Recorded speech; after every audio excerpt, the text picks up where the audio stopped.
آج سے بہت عرصے پہلے کی بات ہے۔ ایک چھوٹے سے گھر میں دو ماں بیٹا رہتے تھے۔ یہ بہت غریب تھے۔ ماں چھوٹا موٹا کام کر کے گھر چلاتی تھی اور بیٹے کو اسکول پڑھاتی تھی۔ بیٹا تھوڑا پڑھائی میں کمزور تھا، اسی وجہ سے اس کی ٹیچر بھی اس سے بالکل خوش نہ تھی۔ وہ اس پہ ہمیشہ غصہ کرتی تھی۔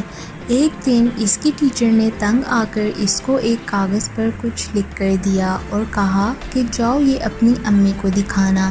بیٹا گھر ماں کے پاس گیا اور ماما کو کہا، یہ لے امی، یہ ٹیچر نے دیا ہے۔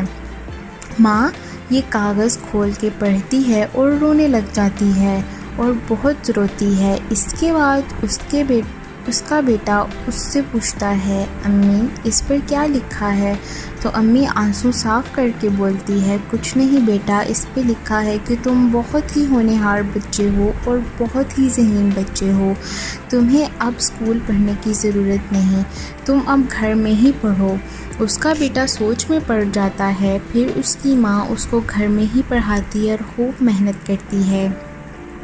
کچھ عرصے بعد وہ پڑھ لکھ کر ایک سائنسدان بن جاتا ہے اور نئے نئے آلات بناتا ہے۔ اس کی ماں اس کو دیکھ کر بہت خوش ہوتی ہے۔ کچھ دنوں بعد جب وہ کام سے واپس گھر آتا ہے تو اس کی ماں زمین پہ پڑی ہوئی ہوتی ہے۔ یہ دیکھ کر وہ ڈر جاتا ہے اور دیکھتا ہے کہ اس کی ماں مر چکی ہے اور وہ بہت روتا ہے۔ پھر کچھ دن بعد وہ واپس گھر آتا ہے۔ وہ کوئی چیز ڈھونڈتا ہے اور اس کو کوئی بیگ ملتا ہے۔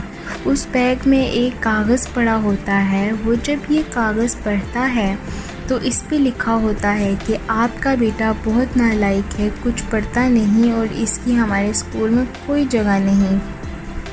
یہ دیکھ کے وہ بہت روتا ہے اور اس کو یاد آتا ہے کہ یہ وہی کاغذ ہے جو مجھے ٹیچر نے دیا تھا۔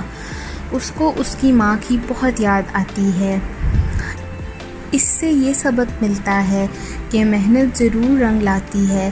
ہمیں ہار نہیں ماننی چاہیے اور کسی چیز سے نا امید بھی نہیں ہونا چاہیے۔ اگر اس کی ماں ہار مان جاتی تو آج اس کا بیٹا اتنا بڑا آدمی نہ بن سکتا۔